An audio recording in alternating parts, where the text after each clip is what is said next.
Hello, my name is Michael Hynes. I'm the Superintendent of Schools for the Patchogue Medford School District in New York.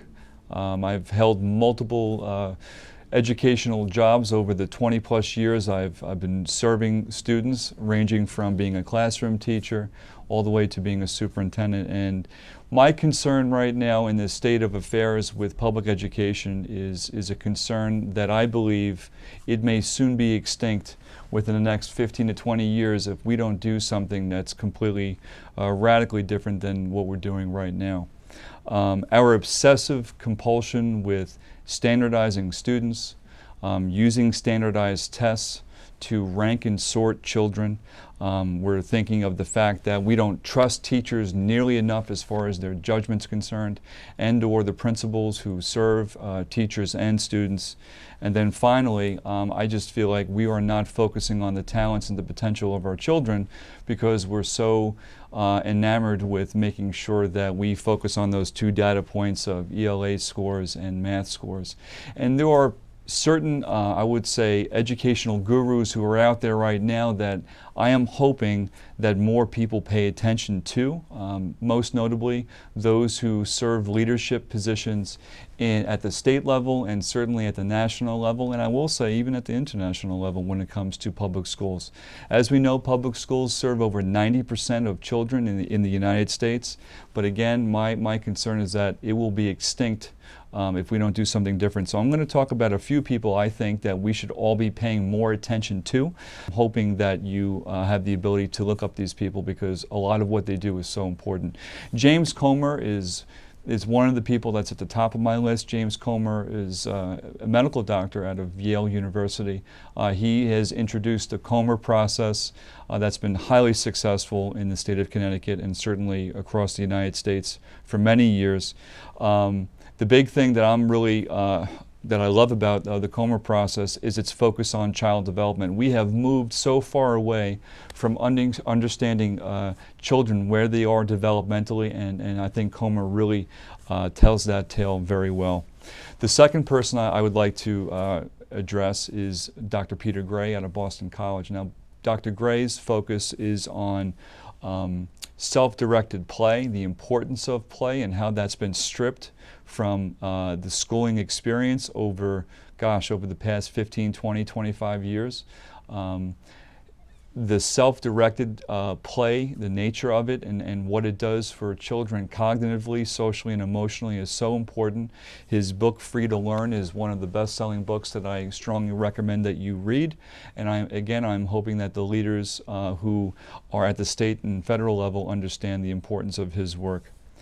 PASI SAHLBERG, who most of us know who he is, certainly he has shown a very bright light on the Finnish schools. He has a wonderful book that came out about 2 years ago called Finished Leadership. It's a play on the word Finnish. And basically what he focuses on is the importance of recess. He also talks about teacher autonomy and the professionalism of teachers and how important that is. And I think anybody who works in the public school system know how that's been stripped away over the years as well. Andy Hargreaves and Michael FULLEN, this dynamic duo, wrote this wonderful book called Professional Capital a few years ago. And again, their focus is about bringing the professionalism of teachers, their collaborative nature, how that's been taken away over the years because, again, of our obsession with hyper-standardizing everything and the focus on teacher improvement. So Professional Capital, as far as I'm concerned, is a wonderful book and a great resource for principals, for superintendents to use. And again, I'm hoping those at the federal level look at that book as well. John Murrow, I've always been a fan of John Murrow with his work at PBS. I think it's over 40 years of his amazing documentaries and talking to all sorts of people who are movers and shakers. His latest book called Addicted to Reform, as far as I'm concerned, was earth-shattering to me. I will say to my administrative team as well. He walks through a 12-step process that I think is really remarkable as far as what we should be doing. And basically, the premise of his book is building on the strengths of kids and what we need to do as a system to move in a totally different direction. So I highly recommend that book as well. Sir Ken Robinson, as far as I'm concerned, is at the pinnacle of everything that I believe our school systems within this great nation should aspire to. He has numerous TED Talks, but his thoughts on creativity, on divergent thinking, on not standardizing children, not treating them as widgets, looking at students to not only be creative, but to know how to adapt, to look at a growth model as opposed to a deficit model.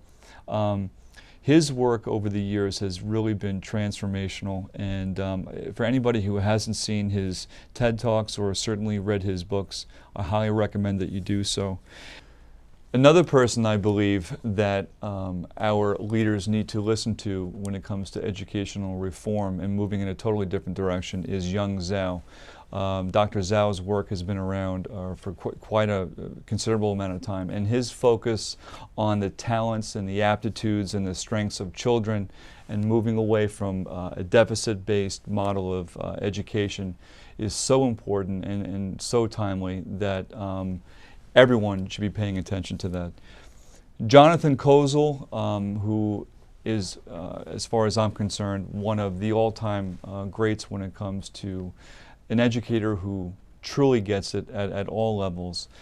His work with social justice, especially in these times now when you think about what's happening globally, is something we can all learn from. And his work on social justice throughout the years is imperative for all of us to watch and to read about.